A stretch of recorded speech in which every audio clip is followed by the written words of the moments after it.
crazy video for you. It's a stroke caught live on camera. It's from this channel, DeerMeatForDinner. And the information you're going to hear can save your life. Knowledge out there on some of the tests that exist, because the medical system's like 20 years behind, and there's a lot of new testing, but most doctors and people don't know about it. So I just want to bring it to light, and we can probably help some people out here. For those of you who think I'm like highfalutin, these are $3.99 injure. Well, Rand. He's getting confused speech. It's confused and slurring speech. What am I saying? I don't know. The Dollar General? Dollar General. I have a plug account. Where's ammo? Where's ammo? Huh? Speech confusion. Are you feeling okay? I am feeling cray right now. We need to Slurring and mixing up the Are you words. serious? So he is having a stroke right now. Let's This go. is on video. So the signs, Let me try. when you see it, like, it might not be obvious to most, but when someone starts having confusion, slurring words, tight chest, it's a stroke. It can be signs of a stroke coming in. And I believe he's already had a stroke before, so they're aware.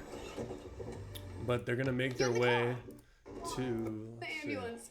They're going to make their way to the fire station, where they're going to put him on a stretcher and start going through it. He's getting on the stretcher May 13th, 2023. So then I was like, holy crap. The thing is, with strokes, she did a great job getting him to medical attention. They drove to a fire station, because with a stroke, if it's a clot stroke, if you get someone to medical attention, there's a thing called interventional radiology, where if it's a clot, they can go in there, they go through your groin with a wire, and they can actually clot bust it. It's a clot buster. They can go in there with a wire and break the clot up and reconnect the blood flow to keep those parts of your brain from dying. But the critical thing is, it has to be within 4 hours of the stroke occurring, which would be valid here because they have it on video and it just happened. But my mom used to do that. She worked in interventional radiology all the time. She would get called in like the middle of the night to go do clot busting on somebody to clear the stroke out. And what a stroke is, most of the time, an ischemic stroke, it's going to be a blood clot, so plaque, blocking the blood flow in your brain. To Red Bull. So everyone just kind of assumed the Red Bull spiked his blood pressure and caused the first bleeding stroke. That's a load of crap. I'm sorry, but that's a cop-out. Trying to blame a Red Bull, which is actually like one of the lowest caffeine drinks, that a Red Bull is what causes stroke, is just not it. That's not what happened, is what's evident now. That gave them false, that they knew what was going on, and now here they are again in the same situation. And then that one clotted off, causing the second one. But today, he didn't drink any energy drinks. He drank water. He had Gatorade yesterday. He didn't have anything crazy that would have caused this. That's the thing. A lot of times in the medical profession, they're overloaded and everything, and they don't fully know. But they'll try and blame like a cop out, like it was a Red Bull or things like that. That's not down to the root cause of what's actually happening. So I want to go through here more and then go into like what the root causes of a stroke is and what you can do. So when that time comes, I'll keep you guys in the loop. But I've been right. Meal, a show. This here, it's showing him after he's having trouble speaking. It's really hard. I can't help anything. Just point. Yeah, that's the knife right here. Yeah, but I can't shell any show. It's so now. I know. And it's gonna be So hard. And it's gonna be hard to That's really hard on the family. To figure out why it's happening. And I told myself I wouldn't cry for this update. Oh my gosh. That's the biggest thing. People don't have answers to the question of why. Why is this happening? And we're going to go over that in a second. It's been hard. And Robert is feeling defeated at times because he's gotten so far since the first one. That's the thing with strokes and heart attacks, is they're the leading cause of death and disability in the United States. And the sad thing is with a stroke is it usually does not kill you. It just leaves you wounded. it causes disability, which is really hard. And then heart attacks, that's with the medical system, it's not trained on prevention, it's trained on treatment. So you go to a cardiologist, and what they do is they treat it after the fact. They give you a stent to open up your heart. But to see him upset just breaks my heart. He has all of his strength is there. I'm so grateful for that. He has no paralysis. That's good. Everything is fine, no drooping. It is simply the speech this time. But along with all this comes paranoia if it happens again. That's the thing with heart attacks and strokes, is they will happen again, most likely, unless you find the root cause and you fix it. So we're going to go into that. So within 2 years, he's had technically 4 strokes. Why is this happening? We don't know, but we're taking test after test after test. We're trying to rule things out. There's nothing pointing in one direction of why it's happening, and it's really rare. Okay, so let's talk about this. Why is it happening? And here's the life-saving critical information. So what is a heart attack? What is a stroke?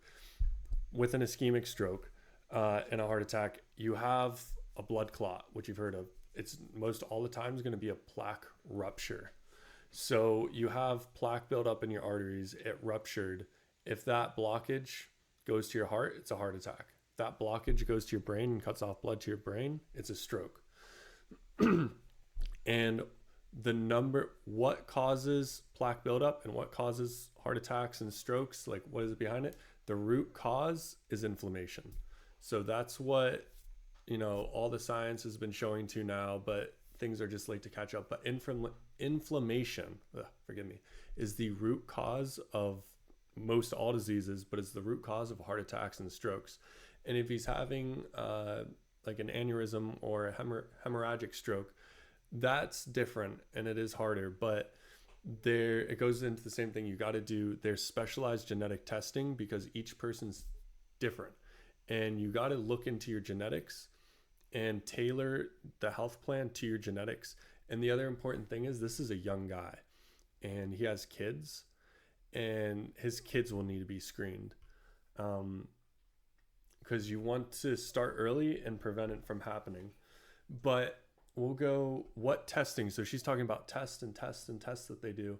A lot of times though, they're not doing the right thing. This is what you need. You need to get these tests done. This is from the Cleveland Heart Lab in Ohio. And these are tests offered by Cleveland Clinic in Ohio. They're very specialized testing.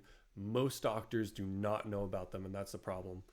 But this gives a picture of what's happening when you're having plaque buildup. So this is an artery. You have an inner wall and an outer wall, and inflammation causes the artery to get thicker, and plaque permeates through the wall of the artery and starts building up until eventually it builds up so much, and there is so much inflammation that the plaque ruptures through the wall of the artery and leads to a clot, which causes a heart attack or stroke. All of these tests here that you see, they detect their blood biomarkers for inflammation. So these are the tests, these are the top markers for inflammation. And Deer Meat for Dinner family, anybody out there who's worried about a heart attack or stroke, these are the tests that you need to be getting done to detect the inflammation in the wall of your arteries. The problem is most all doctors do not know about this, and they were not trained in it, and the system just isn't set up for it right now. But your doctor can order these. The thing is, if you go to a cardiologist is trained. Where they make their money is by doing stents, and after the fact, they weren't trained in prevention. So the other thing is, you'll get a false sense of security because you'll go in and you'll get a nuclear stress test. But all that checks is the flow of blood through the artery, and it only picks it up if it's more than 70% blocked. I believe it's 70% blocked. But the majority of heart attacks and strokes occur with less blockage than that because the plaque is hidden inside the wall of the artery. So these tests that you need to do, the other part of it that you need to look at. It's like a trifecta. And here would be something interesting to know is, has he been having teeth issues? Because the oral bacteria in your mouth, we're finding out now with the gut microbiome, the oral bacteria in your mouth can actually be a leading cause of heart attacks and strokes and metabolic disorder. So if you've had, it's really crazy. They will find the bacteria that's in a cavity in the plaque of a clot. The same bacteria that's in the cavity of a tooth, they'll find it in the plaque of a clot. And what you need to get, it's called a silent abscess. So you can have these abscesses full of bacteria that are super deadly to you and not even know it. So you have to get what's called a 3D cone. And then the other important part is you need to get a genetic test for the bacteria in your mouth. It's not that expensive. Oral Vital is one. I've gotten that. So it checks for the top 10, 15 pathogens or bacteria that are known to cause metabolic disorder. So that would be a thing. You need to get a 3D cone done to check for silent abscesses. Tooth cleaning, you need to get the gum pockets probed, and you need to get an Oral Vital test to check the bacteria in your mouth. Then you also need to get your blood biomarkers done to check the inflammation. And the problem is you need a doctor who can try and interpret it, but we'll go over that more in another video. But those biomarkers, the good news is there's things that you can do about it. And then your own genetic test for your own DNA, because you can be susceptible to heart attacks and strokes, and there's a lot of tests to do for that. And if you know what you have, you can treat it and deal with it before. So that's the important thing with everything that you do. You can treat and prevent. Like one of the things you want to get 9p21 genotype. It's the most powerful genetic predictor of a heart attack and stroke risk. So you're going to want to get your kids screened. But the other interesting thing to know is like, what is his blood pressure? Does he have high blood pressure? Because in one of the other videos, he was saying that, I think earlier in one of these spots, they said that he wasn't taking any medication. So does he have high blood pressure? And what is high blood pressure? They keep lowering it. You want your blood pressure to be 120 or lower. I think the guidelines now state if it's above 130, but low blood pressure is a big thing, especially if you have an aneurysm risk, which is another genetic test. There's genetic traits that make you more susceptible to aneurysms. And like I said, there's things that you can do about it. So you want to have your genetic testing for yourself and your risk, your blood biomarkers for your inflammation risk, and your oral DNA. And then you can do that. And another thing that can contribute to high blood pressure and all these other factors is sleep apnea. So do you snore when you sleep? That can be an indicator, but sleep apnea is when you stop breathing in the middle of the night, and it is one of the worst things for your health, and it will eventually kill you. Sleep apnea is one of the worst things. So what you need to do is get a sleep study done. So those are some important tests, but like I said, you need to go to get these tests done for the blood biomarkers for the inflammation in your body. The problem that you're going to have is how to interpret it, finding a doctor who knows what they're doing. Deer Meat for Dinner team, if you're watching this, which I hope you are, anybody, you need to send this to them, get in contact with me, reach out, and I can connect you with some of the top doctors in the country, literally the top doctors in the country that work specifically on just this in heart attack and stroke prevention, and they're deep in the research on it, and they've been doing it for over 16 years. So get in contact. We will help you out, because I'm so sorry for what you and your family are going through. We'll go back. You'll see this is it. He's trying to learn to talk and read. Teaching me help to say the word, to to spell the word and it. So find it. He's having a lot of trouble, but he's doing remarkably well, actually. Is harder than you would think. Sunlight. Yes. Here's another thing I'll bring up. In this state, trying to recover, what you want is to put your body in the best position that it can to recover. And there's some things that you can do to help with stroke recovery. I won't get into all of them here. And I'm not saying to do this. This isn't advice. This is not medical advice, but just interesting things to bring up. Human growth hormone, it's not just in children, it's in adults as well. But growth hormone has been shown to increase neuroplasticity, which is what you need to help retrain and regrow your brain to new things. This is an article from Texas A&M talking about how growth hormone alters brain structure and combats traumatic brain injury. Even patients with mild TBI from things like concussions, fall, sports injuries, or a car wreck can experience symptoms such as fatigue. That's the thing, a head injury can actually cause you to become growth hormone deficient. And what you need to do is get a glucagon stimulating test. You can't just check IGF. It does not work for TBIs. IGF is insulin-like growth factor. What you need to get is a glucagon stimulating test. But I first found out and started researching into all this because my cousin had a brain injury. Actually didn't even hit his head. It was just from a shockwave blast. He was in the military and it was from firing the big cannons. But it completely destroyed his pituitary gland and he did not produce any hormones that he needed to anymore. And then here's another one. Growth hormone promotes motor function after experimental stroke and enhances recovery promoting mechanism. So this talks about, I believe, mice. In 2 days post-stroke, mice were administered recombinant human growth hormone for 28 days, followed by an evaluation of motor function. 3 days after initiation of the treatment, neurorestorative processes were evaluated, and 30 days post-stroke, the study demonstrated that growth hormone treatment improves motor function after stroke by 50 to 60%. So that is something to consider looking into. I'm not saying to do that or anything, but that is something that if you're deficient in it, growth hormone can allow your body to heal, especially the brain. The downsides, there are always downsides to everything. The downsides is if you have cancer, it can cause cancer to grow. But the biggest and most important thing that you need to do if you've had a stroke is you need to figure out why. And that's the problem that they're facing right now, is why did it happen? So you need to go through all this testing. Like I said, get those blood biomarkers, see what the inflammation, start tracking down the source. The root of inflammation is what it is. You need to get genetic tests, specific genetic testing to tailor to you to see what's going on and what your body, because you can have a methylation issue. You can have all sorts of things. You need to buy a blood pressure cuff at home. Blood pressure is one of the major things. You need to keep that in check. It should be around 120.